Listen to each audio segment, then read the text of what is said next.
Here's how I made sourdough bread referencing Claire Saffitz's New York Times recipe. I've been baking bread now for about 7 or 8 years, and sourdough always intimidated me. The process seemed too complicated and daunting, and I felt discouraged to even try it. A few months ago though, my friend Ryan gave me some starter and I decided to try my hand at it. These sourdough loaves were my third and fourth sourdough loaves that I've ever made, and I feel like I'm really starting to get the hang of it. I love making sourdough because of the intensity of technique that's required and simultaneously how simple the sourdough really is. I think it's so cool that using just flour, water, and salt, you can make such a delicious baked good with a real intense complexity of flavor.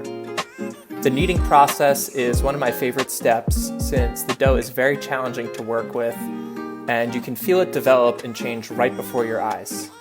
I really love working with the dough, and the pre-shaping and shaping steps are so tactile and satisfying. I enjoyed using this recipe as a guide the last few times I've made sourdough, and I'm looking forward to exploring new techniques from tartine bread and other bakers in the near future. After chilling in the fridge overnight, it's finally time to bake. I really enjoyed peeling back the banneton to reveal the fully proofed and ready-to-bake dough. My scoring technique is pretty simple, and I really need a sharper knife for next time.